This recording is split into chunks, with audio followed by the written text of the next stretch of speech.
नमस्कार दोस्तों, सेहत के लिए आयुर्वेद अपनाना बहुत जरूरी है। हमारे शरीर के अंदर जो 3 दोष रहते हैं, वात, पित्त और कफ, ये बेसिकली क्या रहते हैं और इनको बैलेंस रखना क्यों जरूरी है, इसी के ऊपर आज का ये वीडियो, तो आखिर तक जरूर देखिए।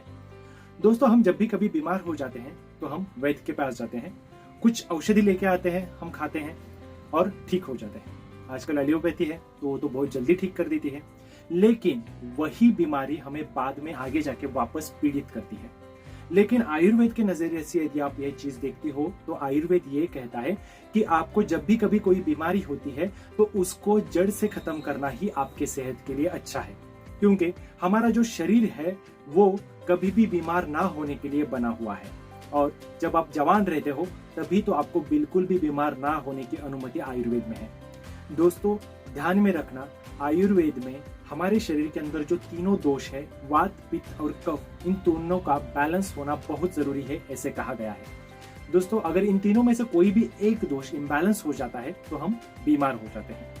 आमतौर पर वात, पित्त और कफ, इन तीनों के फंक्शन समझ के लेना, इनका बेसिक नेचर जो है वो समझ के लेना, यही कोशिश है आज के इस वीडियो में।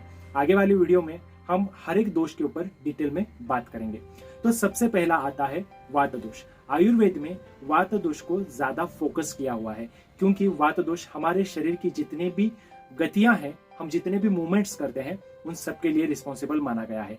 यदि वात काफी ज्यादा बढ़ जाता है तो हमारे शरीर की जितनी भी गतियां हैं उनमें रुकावटें आना चालू हो जाता है और हम गंभीर रूप से बीमार हो सकते हैं। हमारे शरीर के अंदर होने वाली खून की जो मूवमेंट है, ब्लड सर्कुलेशन जिसे हम कहते हैं, साथ ही हमारे जितने भी सेंसर्स जो काम करते हैं उसके लिए, इसके अलावा हमारे हार्ट का पंपिंग होना, हमारे जितने भी नेचुरल अर्जेस हैं उनको लाना, उनको बाहर निकालना, इन सब के लिए वात रिस्पॉन्सिबल है। अगर वात दोष में वृद्धि हो जाती है तो आपको काफी सारी गंभीर बीमारियों का सामना करना पड़ सकता है। वात दोष को कंट्रोल करने के लिए स्नेह यानी कि मसाज सबसे अच्छी चीज आयुर्वेद में बताई गई है। दोस्तों, ज्यादातर वात दोष की वृद्धि हमारे बुढ़ापे के दौरान होती है। आप देख सकते हो, जो ज्यादा बूढ़े लोग रहते हैं, जिनकी उम्र 60 से ऊपर है, उनके शरीर के अंदर वात काफी ज्यादा रहता है। उनको जॉइंट पेन की तकलीफ होना, आवाज धीमी और भारी हो जाना, साथ ही उनका स्वभाव काफी चिड़चिड़ा और चंचल बन जाता है। ये सभी वात दोषों के लक्षण हैं। दोस्तों, इसके अलावा जो दूसरा दोष है वो है पित्त दोष। पित्त दोष इंसान के पेट में रहता है, छोटी आंत में, और यह हमारे शरीर में जो खाना है उसको पचाने के लिए और हमारे मेटाबॉलिज्म के लिए बहुत रिस्पॉन्सिबल माना जाता है। पित्त दोष हमारे शरीर में गर्मी पैदा करता है और हमें हेल्दी रखने के लिए मदद करता है। लेकिन यह पित्त दोष अगर बढ़ जाए तो हमारे शरीर में बहुत ज्यादा बीमारियां आ सकती है। पित्त दोष बढ़ने की वजह से हमारा खाना सही से हजम नहीं होता, जिसकी वजह से एसिडिटी की प्रॉब्लम होती है। साथ ही हम बुखार का भी सामना कर सकते हैं, वोमिटिंग होना, इन जैसे प्रॉब्लम्स भी आ सकते हैं। इसके अलावा हमें ज्यादा गर्मी सहन नहीं होती जब पित्त दोष बढ़ता है। दोस्तों, और तीसरा जो दोष है वो है कफ दोष। कफ दोष का मेन काम जो है वो हमारे शरीर में एनर्जी बनाए रखना और साथ ही हमारे शरीर को सस्पेंशन प्रोवाइड करना, यानी कि हमारे जितने भी जॉइंट्स से जितने भी मूवमेंट्स होती है उस जगह पे लुब्रिकेशन या सस्पेंशन जो बोलते हैं उसको बरकरार रखने के लिए कफ दोष काफी ज्यादा इंपॉर्टेंट है।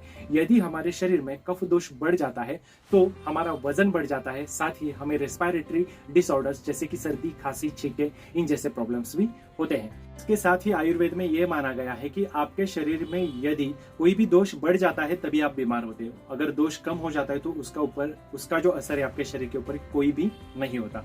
दोस्तों, ध्यान में रखना, हमें अगर सेहतमंद रहना है तो तीनों दोषों को बैलेंस रखना बहुत जरूरी है। अगर इनमें से एक भी दोष इम्बैलेंस हो जाता है तो हम बीमार हो जाएंगे। अगर दोषों को बैलेंस रखना है तो हमारा खान पान, हमारी दिनचर्या, साथ ही हमारे विचार और रुचिचर्या, ये सभी चीजें अप टू डेट और अच्छी होनी चाहिए। तभी हम सब चीजों के साथ सेहतमंद रहेंगे और हमारे शरीर में तीनों दोष बैलेंस रहेंगे। दोस्तों, आने वाली वीडियो के अंदर हम इंडिविजुअल दोष के ऊपर डिटेल में बात करेंगे। अभी तक हमारे चैनल के साथ आप जुड़े नहीं हो तो प्लीज हमारे चैनल को सब्सक्राइब करिए और ज्यादा से ज्यादा लोगों को इस वीडियो को शेयर करें ताकि आयुर्वेद का महत्व हर घर में पहुंचे। जल्दी मिलते हैं एक नई वीडियो के साथ, तब तक अपना ख्याल रखिए। वंदे मातरम।